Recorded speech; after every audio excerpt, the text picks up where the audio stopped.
Thank you so much, members of parliament and members of both states. The statement reads, the Constitution of Kenya 2010 provides for the establishment of a multi-party democratic state based on specific and enumerated foundational values. Under the said Constitution, the Deputy President does not undertake a separate and distinct nomination process in presidential elections. He is, therefore, the principal assistant of the President as an integral appendage of the presidency, who must operate under restricted and limited terms and conditions within the general authority of the President. The Deputy President must loyally assist the President in promoting the unity of the nation, and the occupier of the office must respect, uphold, safeguard the Constitution.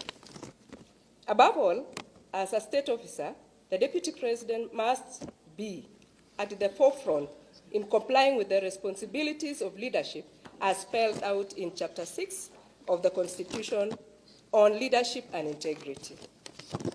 The Deputy President has declared war against established state institutions, some of them which are creatures of the Constitution, just like his high office.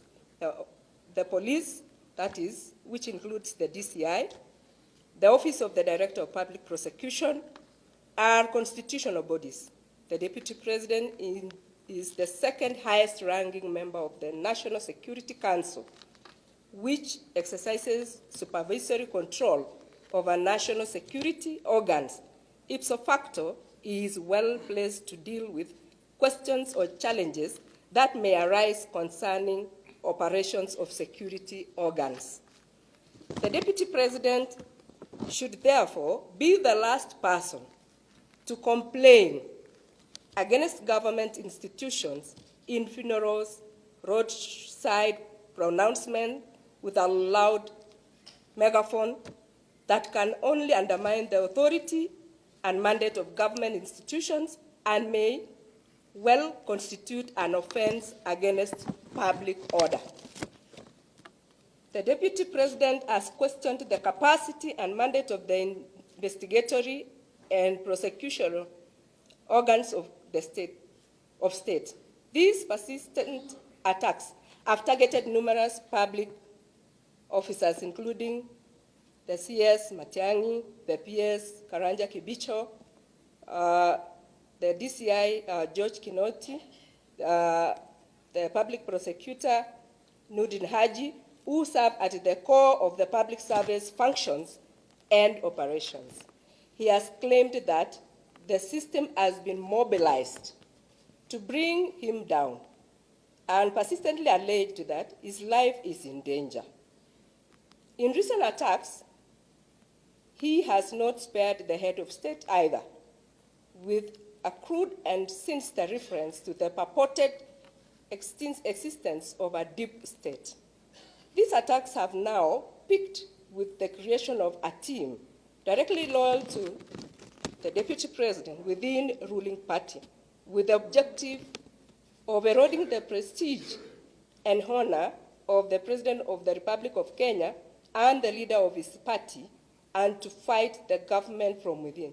This is unacceptable and ultimately renders the government dysfunctional and divided, as opposed to BBI that we want.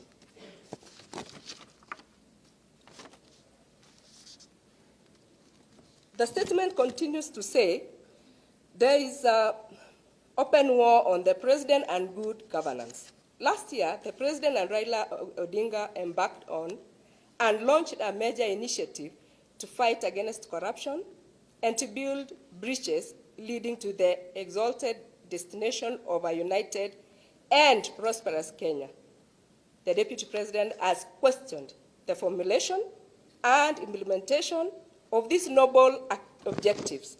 Despite national and international acclaim and approval of the Building Bridges initiative, the Deputy President has openly fought against it. The narrative of peace, justice, and reconciliation is total anathema to the Deputy President. The brazen attacks on the government and public institutions have been extended to the social media and targeted varied groups in society. In these circumstances, Center cannot hold, in quotes, unless appropriate action is taken against these malfeasances against democracy, the rule of law, accountability, and good governance. The President has appealed to state officers and the nation as a whole that the country should not be subjected to early campaigns for the 2022 general election,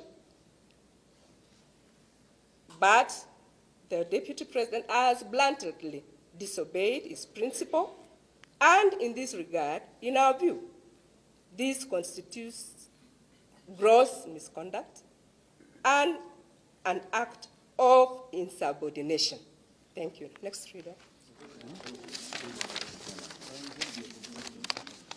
Yeah, thank you. The message continues, and I start off with the issues of integrity. The authority and respect of the government has been subverted by the integrity issues facing the Deputy President. In fact, the question of the rectitude and forthrightness of the Deputy President has always clouded the character of the Deputy President right from the beginning, as his public record has constantly been fraught with concerns and controversies about his ethical probity, ranging from the grabbing of public and private land to participation in fraudulent deals. The list is endless, but let us mention just a few. Start with the issue of the maize scandal. The second one is the issue of land grabbing, including the KCAA land, on which he has developed the Western Hotel. Remember, he also attempted to grab the land of Langata Primary next to it for parking for his hotel.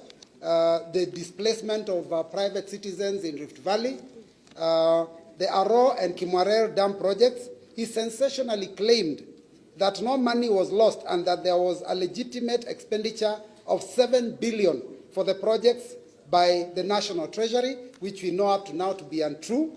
The operations of Amaco in questionable deals and contracts with Kenya Pipeline Corporation and other state institutions, manipulation of planning, budgeting, and procurement procedures, and the irregular securing of payments for his personal benefit, and thereby acting in constant abuse of office, contrary to the law of the land.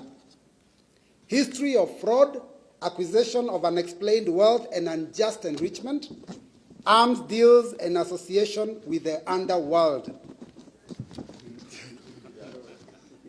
The launching of ghost projects. The Public Accounts Committee has openly accused Ruto of launching ghost projects. He purportedly commissioned the Lower Nzoia irrigation project without the involvement of parent ministries and claimed credit for it. He does not launch the projects as an appropriate and official undertaking. To the contrary, he is driven by an overriding selfish and extraneous objective of promoting his egoistic ambitions to attain the office of president in 2022 by whatever means possible.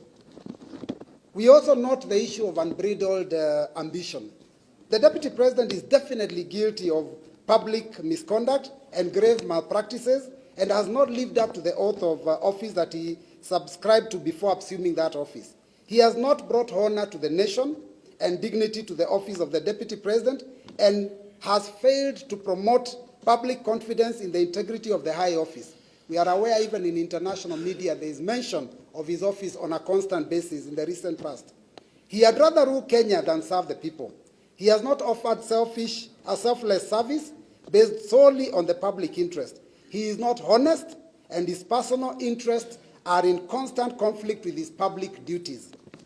With this state of affairs, we feel that William Ruto must shape up or ship out. He needs time and undivided attention to pursue the only thing and ambition that makes sense to him and meaning in his life, which is to dream and campaign for his 2022 presidential, presidential election. So I think that is our position as of now. Thank you very much.